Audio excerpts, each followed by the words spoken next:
Baltimore app. As a reward for going 3 days between games, the Miami Dolphins and Baltimore Ravens now get an extended break before returning to action. Boy, can they use it.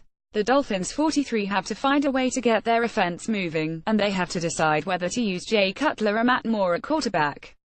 The Ravens 44 can only hope quarterback Joe Flacco uses the time off to recover from the concussion he received in a 400 win over Miami on Thursday night. In the midst of one of his best performances of the season, Flacco was hit high by Kike Alonso while sliding at the end of an impromptu run near the end of the second quarter. Flacco's helmet flew off his head, and the 10-year quarterback appeared wobbly as he struggled to his feet. Flacco was initially placed in concussion protocol, and by halftime was ruled out. Joe had a concussion and a cut here, Coach John Harbaugh said.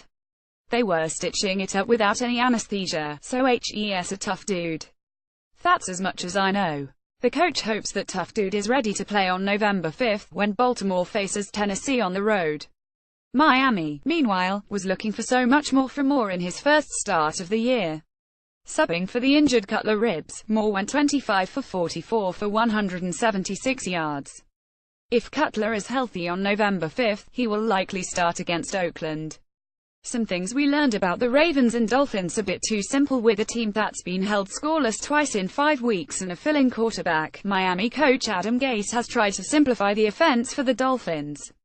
The problem with that is, it's become too easy for the defense to recognize what's going on.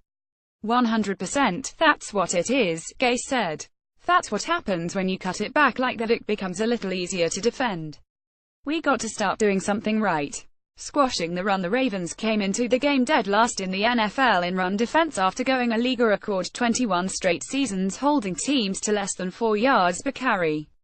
Opponents were averaging 4.2 yards per carry, and Baltimore was determined to put a stop to that.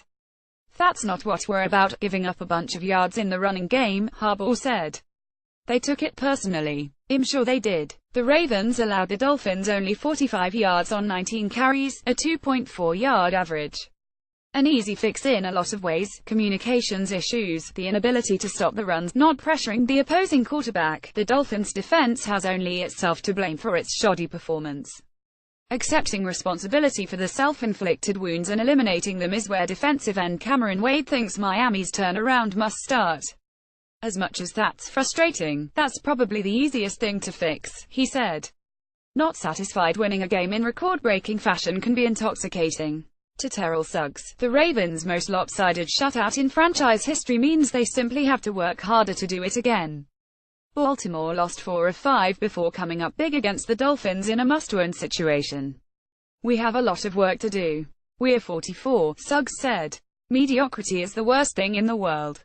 Shutout encore. The Ravens now have 2 shutouts in a season for the first time since 2006. We have a standard to keep in Baltimore, defensive tackle Brandon Williams said. What you saw is exactly who we are: a hard-nosed team, a defense that runs to the ball and stops the runs, gets a bunch of tackles in the backfield. The backfield played well, too.